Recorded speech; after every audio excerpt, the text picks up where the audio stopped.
అందరికీ నమస్కారం. News one network evening top 10 news bulletin కు స్వాగతం. దేశవ్యాప్తంగా సంచలనం సృష్టించిన తిరుమల లడ్డు వివాదంపై సుప్రీంకోర్టు కీలక వ్యాఖ్యలు చేసింది.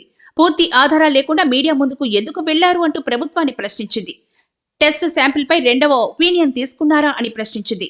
దేవుళ్లను రాజకీయాల్లోకి లాగవద్దంటూ ఘాటుగా స్పందించింది. అనంతరం కేసును కోర్టు వాయిదా వేసింది. తెలంగాణ డిఎస్సి ఫలితాలు విడుదల. రాష్ట్ర ప్రభుత్వం ప్రతిష్టాత్మకంగా నిర్వహించిన డిఎస్సి పరీక్షలకు సంబంధించి ఫలితాలను ముఖ్యమంత్రి రేవంత్ రెడ్డి సచివాలయంలో విడుదల చేశారు.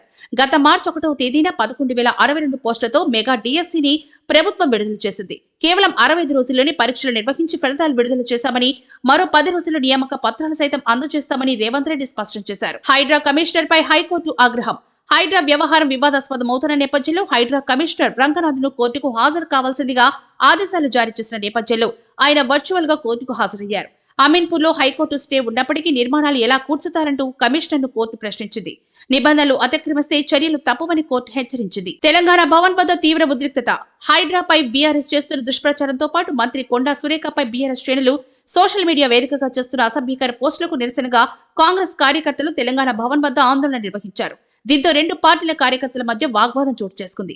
ఒకరిపై ఒకరు దాడి చేసుకున్నారు. పోలీసులు పరిస్థితిని అదుపులోకి తీసుకొచ్చేందుకు ప్రయత్నిస్తున్నారు. ఏపీలో లుల్లు కంపెనీ పెట్టుబడులు. ఆంధ్రప్రదేశ్ లో లుల్లు కంపెనీ పెట్టుబడులు పెట్టేందుకు ఉత్సాహంగా ఉందని ముఖ్యమంత్రి చంద్రబాబు నాయుడు అన్నారు. ఈ మేరకు Lulu company chairman Yusuf Ali తన ప్రతినిధులతో కలిసి ముఖ్యమంత్రితో ప్రత్యేకంగా సమావేశమయ్యారు. ఈ కంపెనీ విశాఖపట్నం, విజయవాడ, తిరుపతి పట్టణాల్లో పెట్టుబడులు పెట్టనుంది.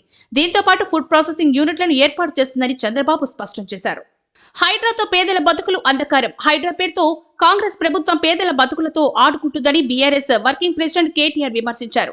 తెలంగాణ భవన్లో విలేకరులతో మాట్లాడుతూ మూసీ ప్రక్షాళన పేరుతో వేలాది కుటుంబాలను రోడ్డున పడేస్తున్నారని విమర్శించారు. పేదల జీవితాలతో ఆడుకుంటే చరిత్రహీనులుగా మిగిలిపోతారని ఆగ్రహం వ్యక్తం చేశారు. మిథున్ చక్రవర్తికి దాదాసాహెబ్ ఫాల్కే అవార్డు. ప్రముఖ బాలీవుడ్ నటుడు మిథున్ చక్రవర్తికి ప్రతిష్టాత్మక దాదాసాహెబ్ ఫాల్కే అవార్డు వరించింది. ఈ మేరకు ప్రభుత్వం ప్రకటన విడుదల చేసింది.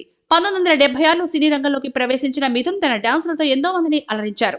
వచ్చే నెల 8వ తేదీన జరిగే ఓ కార్యక్రమంలో మిథున్ చక్రవర్తికి అవార్డు ప్రదానం చేయనున్నారు. గోవును రాజ్యమాతగా ప్రకటించిన మహారాష్ట్ర ప్రభుత్వం గోవును రాజ్యమాతగా ప్రకటిస్తూ ఉత్తర్వులు జారీ చేసింది. గోవును రక్షించుకోవాల్సిన బాధ్యత ప్రతి ఒక్కరిపై ఉంది అంటూ దీన్ని దృష్టిలో ఉంచుకునే గోవును రాజ్యమాతగా ప్రకటించామని ఆ రాష్ట్ర ముఖ్యమంత్రి ఏకనాథ్ షిండే స్పష్టం చేశారు. ఇజ్రాయెల్ దాడులు తీవ్రతరం. ఇజ్రాయెల్ తమ శత్రు స్థావరాలపై భీకర దాడులు చేస్తోంది. ఇప్పటికే గాజాలోని హమాస్, లెబనాన్ పై దాడులు నిర్వహించి అక్కడి కీలక నేతలను హతమార్చిన ఇజ్రాయెల్ తాజాగా యోమన్ దాడులు చేస్తోంది. డ్రోన్లు, మిసైల్స్ తో పవర్ ప్లాంట్లు, పోర్టులపై దాడులు నిర్వహిస్తోంది. 233 పరుగులకే బంగ్లాదేశ్ ఆలౌట్. బంగ్లాదేశ్ తో జరుగుతున్న రెండవ టెస్ట్ లో భారత్ విజృంభిస్తోంది. బంగ్లాదేశ్ తన తొలి ఇన్నింగ్స్ లో 233 పరుగులకే ఆలౌట్ అయింది. భారత బౌలర్లలో బుమ్రా 3 వికెట్లు, సిరాజ్, అశ్విన్, ఆకాష్ దీప్ 2 వికెట్లు, రవీంద్ర జడేజా 1 వికెట్ తో రాణించారు.